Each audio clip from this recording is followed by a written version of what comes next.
Can we talk Can about the we? kids' books for a second? Because I want to highlight that because it's such a great example of how overwhelming it can feel to dive into something new or to feel like everyone else is miles ahead of you on a specific topic. And I actually love that you're like, hey, we bought these books for the kids, but I'm learning so much because I would imagine to just open a Bible, you're like, I don't even understand what half of this means versus That's when why I've something is never like done it. summed up and dumbed, I don't want to say dumbed down, but like But yeah, simplified yeah. in a children's book. And I actually think that's a really, really great strategy. I agree. And I think, I mean, even me, like as somebody who's been to Sunday school, I've grown up in the church. I also, for anybody listening who didn't listen to my YouTube video, like grew up Catholic. It was more of a relationship with the church than a relationship with God, is how I felt. And I kind of stopped. I got confirmation in ninth grade, and then I kind of stopped. Like I was in high school, I was like, all right, I'm not doing this anymore. Like I went for a few times for my siblings after that, and I really haven't been back since. And where was I going with that? Oh, the books. Or was that what we were talking about? My Yeah. brain. I'm having like a brain fart. The books. Yeah. So we got those for the kids. And I'm like, even though we're on this journey ourselves right now, I still feel like I'm at the point, and obviously Josh too, where we want to include them in this too. And you're right, Joelle. Like it really does make it so much more approachable almost, because it's like, okay, I can take these bite-sized stories and pieces of information on a daily basis, read it to them, and then maybe you start reading, the actual Bible, and it feels more familiar because you've read the bite-sized pieces of info. But it is I've never read the Bible cover to cover.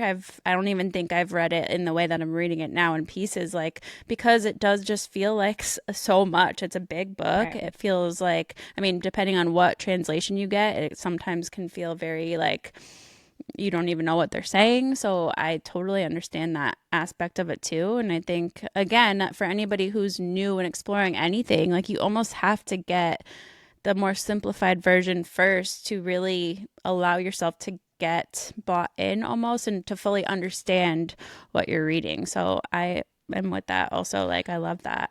There's also some podcasts. I found some additional resources, and like they'll read, I don't know if it's the whole thing front to back or like kind of in the beginning and skimming through to the end, but they'll read some verses and then explain what it meant to you or what it means to you, which has been helpful. Like I forget, I think it's called the Bible in a Year.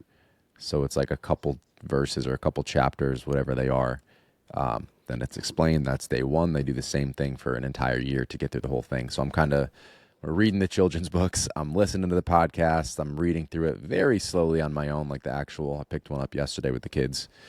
So kind of finding my own footing, my own journey. And again, like, I don't know that I'm committed to this long term. Like Joelle said, like there hasn't been that moment, whether it is this one big thing or whether it is this slow buy-in where it just feels right. I'm in the slow buy-in. This feels right. We're on the right path kind of phase.